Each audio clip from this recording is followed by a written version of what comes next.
Hello, welcome to another episode 15 of Funny Philosophies. And in this episode, we're going to be talking on quite a controversial and charged subject, which is mental illness. The title of this episode is Mental Illness and Reality. So this is quite a personal one, since I have a diagnosis of bipolar disorder, bipolar 1. So in this episode, I'm going to go over how mental illness is usually manifests, the different ways it manifests, the different kinds of disorders, the different types of patterns that people have with mental illnesses, the history of mental illnesses, like from the classical world to the modern world, contemporary world, and try and do a few jokes if I can. Obviously, it's quite a hard one to do improvised jokes on. There's a fly. There's probably a joke there about mentally ill people and cleanliness. It's actually not that bad, it's just because it's warm, there's flies everywhere. Okay, so let's start off. So mental illness is categorised things a bit.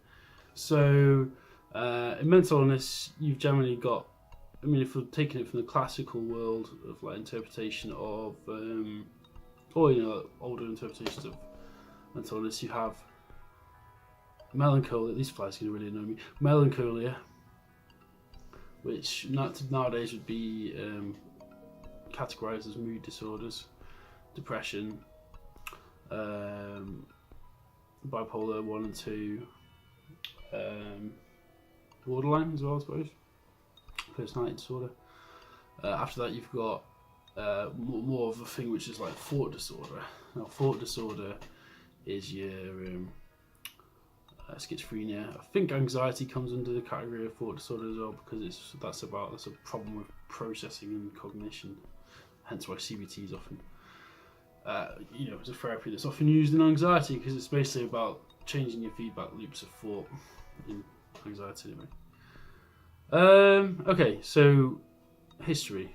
Melancholia was, I think, it was first defined by the Greeks historically. If you look back at the literature, so the Greeks defined this state called melancholia, which is now called depression or bipolar, which is a state of depression. So the energy levels drop. You become very intensely reflective on yourself, often negatively, in terms of having a negative perception of yourself. I've experienced this myself with depressions, where you just cut yourself off from people. You become very self-contained in your own world. Not self-absorbed, that's a different thing. Self-absorbed would mean would be a narcissism thing, really. Narcissism, which there probably is, there's a lot of overlap, especially with borderline and bipolar with narcissism. But we'll go to that later when we go more into bipolar. And then schizophrenia, obviously, is a biggie within. Well, people often misunderstand what schizophrenia actually is. People think it's like having a split personality or something, where it's not. There is actually a thing called split personality disorder. That's where you've got multiple personalities that manifest in actual reality. Whereas in schizophrenia, it's more of an internalized thing like that, really. So schizophrenia would be more that the individual who has schizophrenia experiences voices as the most common thing, hallucinatory voices. And delusional thinking, it's a problem with, at the end of the day, it's a problem with being able to interpret the world. Because, almost it's like, having read Anti-Oedipus, which goes into something called schizoanalysis. Schizophrenia is more like, you have a schizophrenic image of yourself, so your image of yourself and the world is constantly shifting and morphing and never really staying still. So obviously with most people, like for myself, I have a sense of ego. I have a sense of superego, if you want, and then an id, which is a Freudian thing, which I'll get onto in a bit. But in schizophrenia, somebody's personality and thoughts are, not the personality really, so that's the wrong word to use. Someone's thoughts are very disordered, and you can't really function in terms of being able to structure thoughts, I suppose. That's the main thing. So I was talking about id, ego, superego. Now, you can't really talk about mental health and madness and psychiatry without talking about Freud, because Freud obviously was a kind of revolution in thinking as to how where the origins of mental illness arise from. Now, Freud was said it was neurosis, essentially. Neurosis, which emerges from, a variety of different influences, your parents, society, I suppose, in a way as well. So he had this concept of the ego, superego, and id. Now, the id is your primal drives. That's the simplest way of putting that. Ego is your sense of self. Superego is like the integration of both those things, I think, from what I remember anyway. It's been a while since I really dived into Freud. So yeah.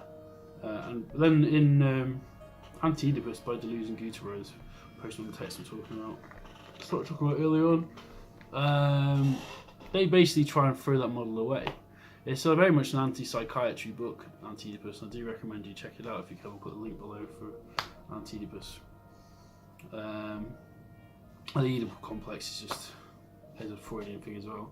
It's pretty gross, and I'm sure many of you watching this will know what it is. It's basically when you're young, you want to have sex with your mum, and you want to kill your dad. I mean, well, you want to have sex with your mum's Oedipal complex, but so it comes from a Greek thing, Oedipus. And Freud said a lot of these neuroses come from our parents, basically. So if you're a man, if you're a dude, you want to same way around for women as well. They want to sleep with their dad and whatever. I don't know. So yeah.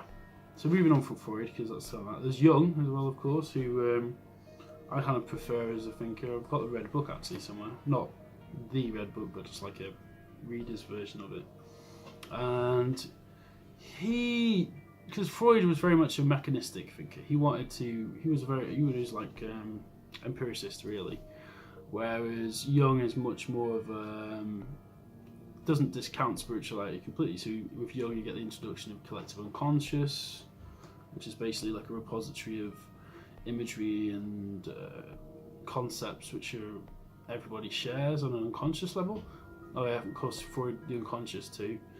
Sorry, I skipped that as well. So the unconscious is just a repository of repressed emotion, essentially. Or not repressed emotion, but repressed stuff. So a repository of everything that you repress. Repression is a key concept in Freudian theory as well. And then the way that Freud proposed that you get rid of your neurosis and release the repressed emotions within oneself was via the medium of psychoanalysis.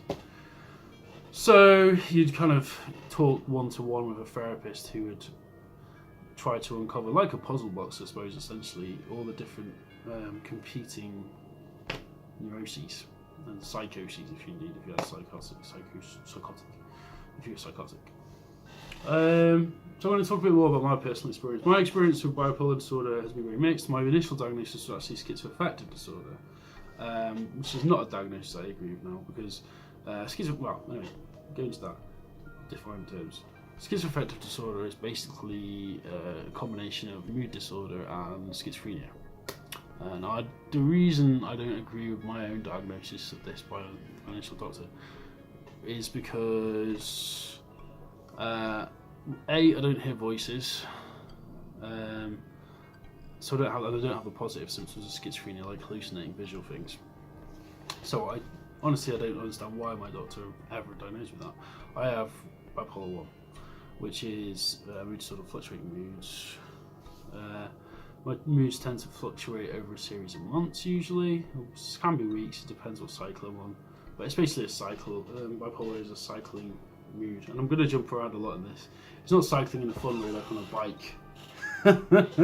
It's cycling with the type of cycling where you cycle too much and then you kind of fall off your bike and then you have to take a pill to build yourself back up again. That's a joke. So I've had that since I was 17. I'm 32 now, so I've had a fair bit of experience with this thing. 17 is a typical onset age as well for males anyway, certainly. Schizoaffective, which I was initially diagnosed with, is more common among women. But like I said, I don't really agree that I have that. Borderline personality disorder is also another common mental illness among women. Borderline and bipolar are very similar. but borderline's a bit different. So borderline is emotional instability, but very much you fluctuate many times during the day, which bipolar people can do as well, but only if you're in like a really agitated mixed mood territory, which happens very rarely, whereas borderline people, it's all the time, I suppose. I think. And I'm not an expert on borderline, so if I've got many mistakes, just leave me comments below and just say whatever. So we've got 10 minutes. I'll talk a bit about the pathology of mental illness. So I suppose I've already talked about my personal experience. So, I mean, obviously there's a big stigma in society that can come with mental illness because of society and people. People in general tend to be judgmental of anything that doesn't fit their very prescribed, their model of what is normal. Whereas normal in itself is really a subjective category that people invent, which doesn't even really have any objective basis in reality. But people being what they are quick to judgment, they are quick to prejudge. And I found this a lot in my dating life, and not now, but previously, before, where bipolar would come up and then strangely they would disappear. But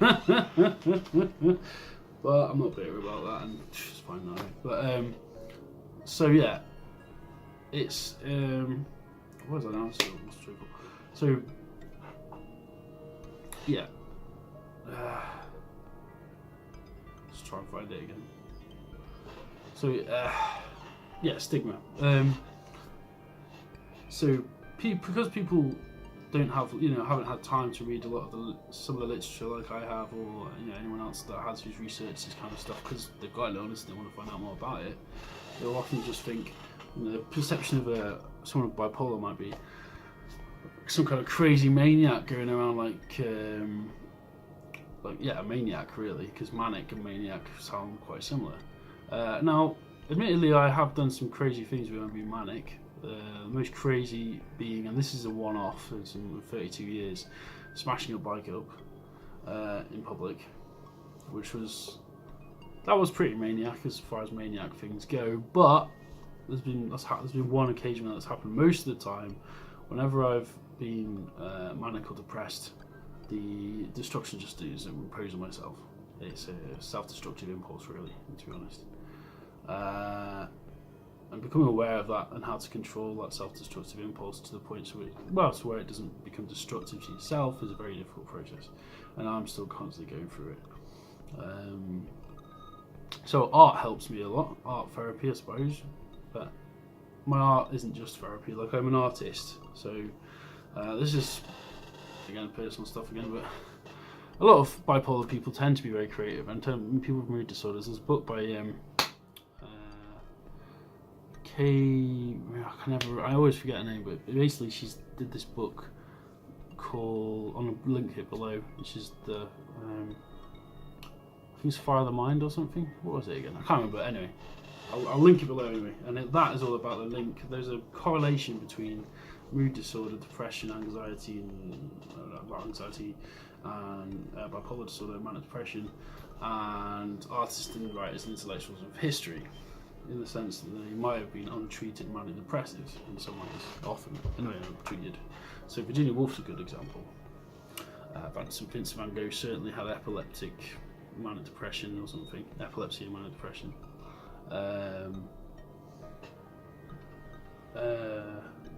And then lots of other thinkers as well have suffered from Lord Byron as well. She writes about in the book. The other book I was not talking about what I alluded to before, which is, I can't remember what this book's called now, but it's a really good overview of, and I'll find it and link it below. There's this really good book. It's kind of not so much an anti-psychiatry book, but a pro-psychology book, which is quite contemporary. It's from 2000 or something. It's one of the first books I read, dense books I read on psychology. And in that, he was looking for a redefinition of madness, rooting it back to Kripalin. So again, I was going to mention this before in the history, but then I kind of got lost on a different track. Kripalin was the first psychiatrist to define schizophrenia and bipolar as two separate things. So previous to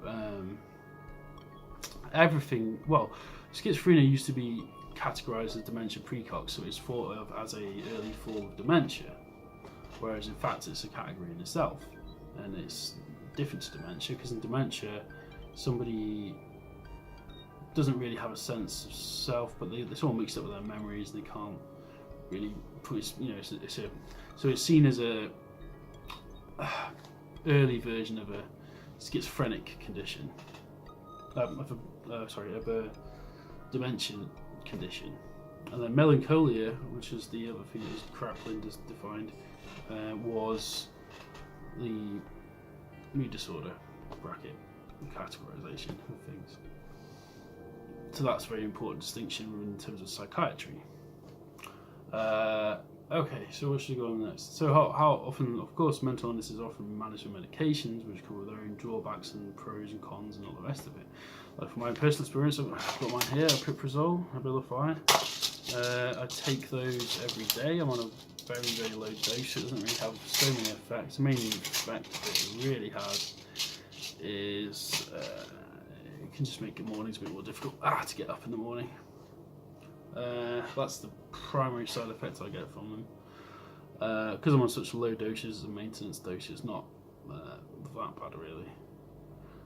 It can make managing work and life difficult, to be honest, because you've got the double whammy of having to manage the condition and then also take medication and then also hide the fact that you have the illness and then deal with the stigma of people having their own perception of what it means.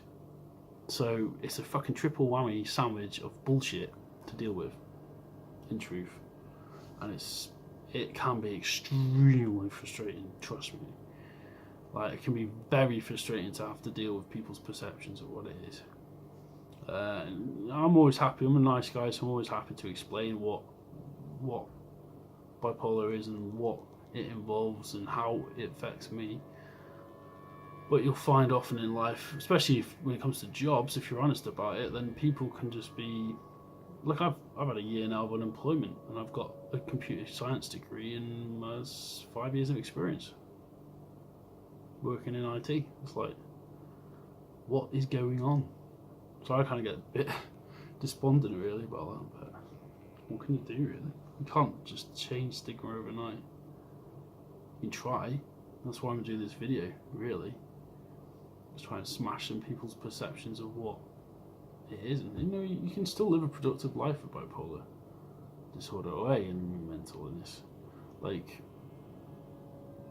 I said, a lot of figures from history were Virginia Woolf and Van Gogh were a bad example because they both killed themselves, but there was other examples of figures in history who didn't do that and who probably had, even in contemporary history now, there's Elaine Sachs, who's actually a psychologist, I think, schizophrenic psychologist, and she's brilliant. You've got to watch the TED Talk actually if you can get a chance to. I'll link it below. So yeah, it's not the end of the world necessarily. It's not easy. There's no two ways about that. But it is manageable. You can still have a life. It's not always it's going to be a real roller coaster ride, just with bipolar anyway. Yeah. And then I've got a few minutes left, so I'm going to talk about, again, I was talking about the relativity of relative nature of what madness, insanity is, because I mean, sanity is just there's a really good Philip K. Dick quote, which is like, reality is that which when you stop believing it is still there, which I think is very much a very good definition of what actual reality is. That for me perfectly sums it up. Reality is that when you stop believing in it, it's still there, or something like that. I think it's that. I think I hopefully got that quote right. But yeah, mental illness is a minefield. It's very interesting. A lot of it pretty much is just categorizing behaviours, but these categorized behaviours can have a very negative effect on the self. So it's, I suppose, I think I would, in a perfect world, I think we should go more towards a psychological model of health in terms of mental health, like dealing with it. But I recognise that in some situations psychiatry does need to exist still, even though it does over-medicalise mental illness, I think. Categories exist for a reason, I suppose. So stigma should fuck off. So, all right. Cheers.